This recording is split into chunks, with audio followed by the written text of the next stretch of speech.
is all bullshit. There you go. Water puts out fire. Knowledge destroys bullshit. I grew up listening, you're too smart for your own good. No, I'm too smart for your own fucking good. If you think there's a God that talks through jackasses, I'm too smart for your good. And I don't even have to be very goddamn smart.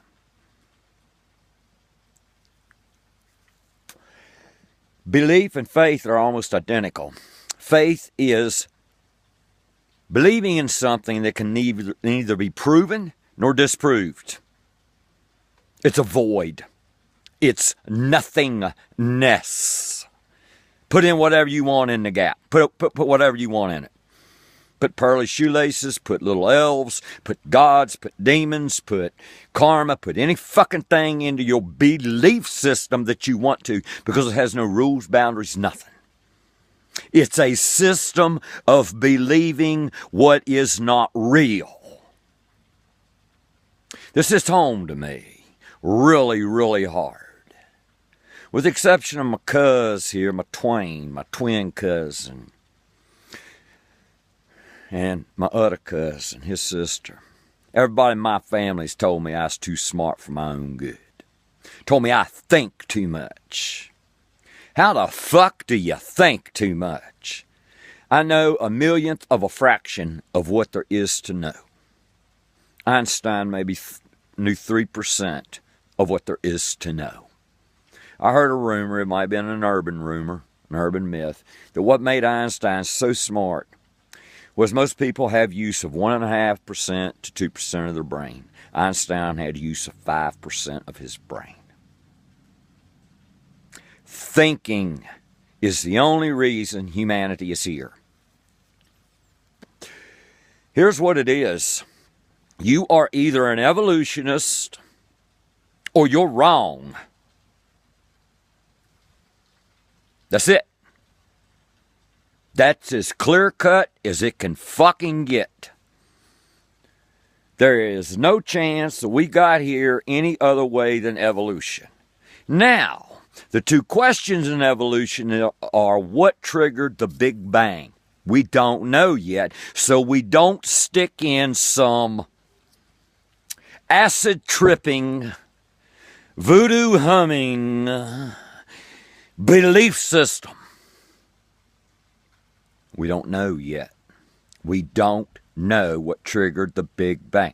But there's 3,000 geniuses in Geneva, Switzerland at the CERN project doing their goddamnedest to figure it out. And they're getting close.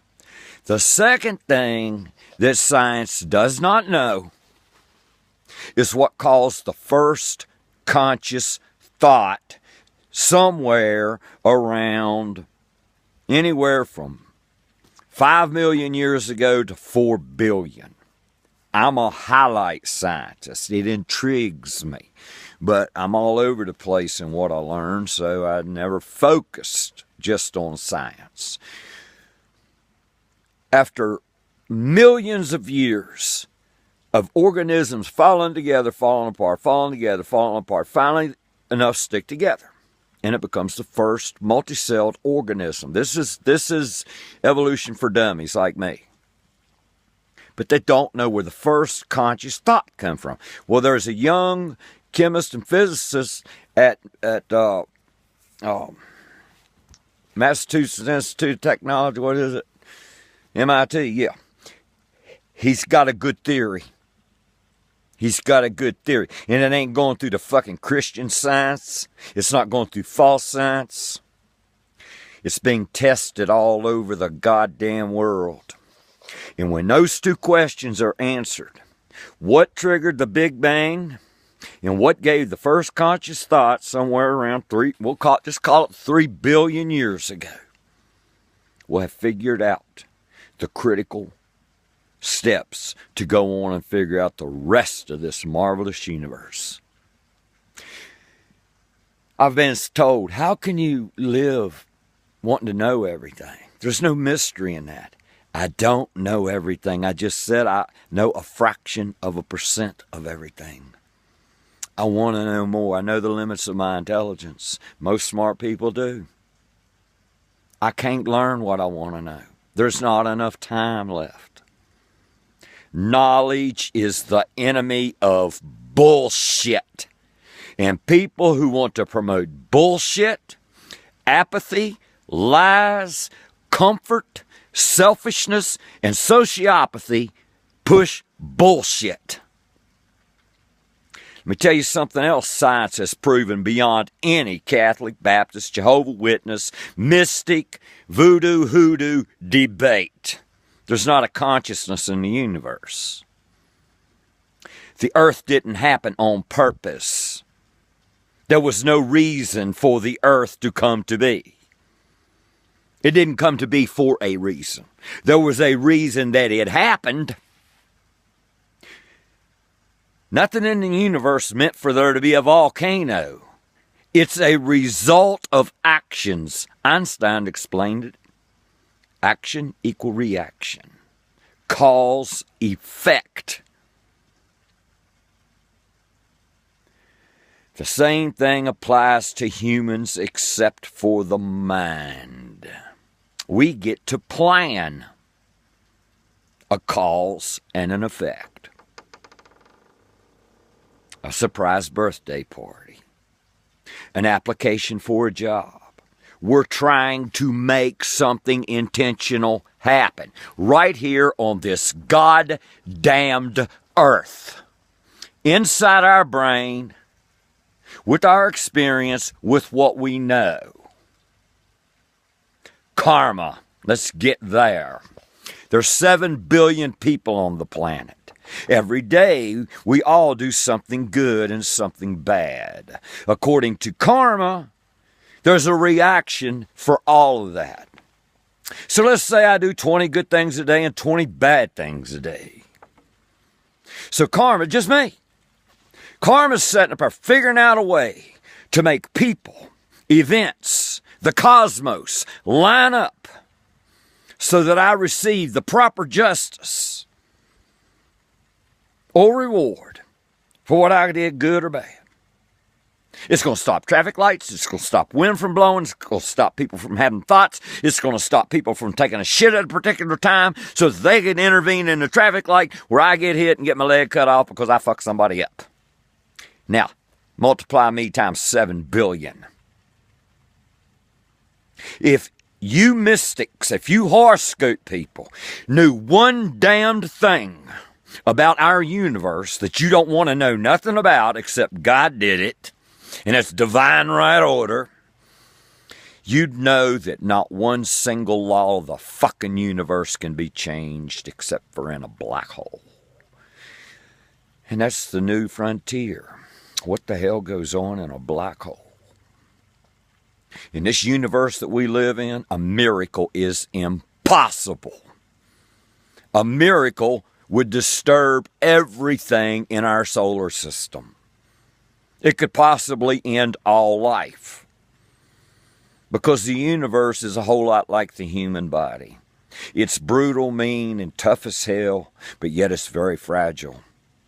All of those laws, one law right after the other, affects the other. Each atom affects the other atom.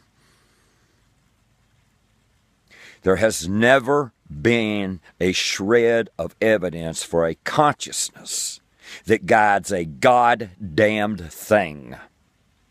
And only irrational people who want to live in a make-believe world and wash their hands of the responsibility of caring for our home and our people choose these fantastical Jesus Christ, Jehovah, Yahweh, bullshit, mystic, voodoo, hoodoo, karma ideas. You think they're not corporate promoted? There's a lot of corporatism in karma. It keeps people asleep. It makes people make excuses for why a 12-year-old boy weighs 12 pounds in Ethiopia. He must have done something bad in another life, and he's paying for it. And he'll be rewarded later, so I don't have to do a motherfucking thing. I don't have to speak out. No, the most important thing for me is to go along and hum the hymns that the masses say are popular and get along, get mine, and fuck you. These are the facts.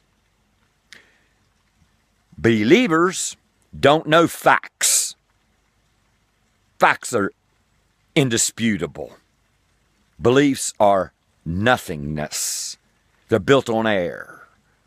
They're built on fantasy. There's nothing to them. It maddens me. There is no belief system in science. Atheists have no belief system. I don't believe in a goddamned thing. I used to believe that certain people loved me. Found out that shit didn't work either. Belief does not make it so. No. All of you mystics, voodoo, hoodoo, woodoo, all the false Christian, goddamn anti-climate change deniers. Let me tell you where you get your shit from. There's thousands and thousands of scientists in the United States. Some of them are rotten as shit. Some of them are good people. The rotten as shit ones are smart enough to get a degree from Stanford. They go to the Pentecostal church or the fucking GOP and say, do you need a paper on why climate change is a lie? And he writes out this bullshit. And he's honored because he has a degree from Stanford University. But for people like me who have committed that great motherfucking sin of knowledge, the pursuit of the study of bullshit, I can pick out a false science report right now. Check out the links for the peers that review it and support it. Let me explain one thing else for you challenged people. Peer review. I want to know how much something weighs. So I take that one thing, take 12 of them, ship one off to Norway, China, Russia, Mexico, Santa Fe, Harvard, Oxford. I just want to know how much it weighs. And it comes back and they all say the same thing. That's called a fucking fact. It's peer reviewed. You take information on a bone or a skeleton, on a blood sample. You send it off to 10, 12, 24 different scientific institutes, from major colleges to independent ones, to NASA, to the National Institute of Science. And you do not exchange notes in the process. And if everybody comes up with the same goddamn thing, that's a fact. These hoodoo woodoo sons of bitches don't have a peer review. But you buy it, don't you? Because you're not going to commit the sin of learning something. There is no conscious direction. We can eradicate this earth by ourselves on purpose. We get to. There's nothing to stop us. This earth was not intended. A lot of the top scientists believe, speculate, hypothesize that humanity's a mistake. Not God put here. If we're the work of God, that is one stupid son of a bitch, because we're the only thing on this planet that does not work. We're greedy. We want what everybody else has got. We want to kill. We got rules that are just stupid. We have destroyed 50% of our animal life species since 1970. We do not work. What I see in the future is self-annihilation down to a couple of 100,000 humanists. And it'll be just another burp. Just another burp. There's been 5 major extinctions, and we are creating the 6th one. With our stupidity, our blind patriotism, following mythical stories. Genesis never happened, so therefore there is no Jehovah. There is, was, never will be no Jesus, goddamn Christ. Those are the facts. The sad thing is, once stupidity hits numbers, you can't dent that shit. So there's my rant on belief systems. I don't have one. Lucy L.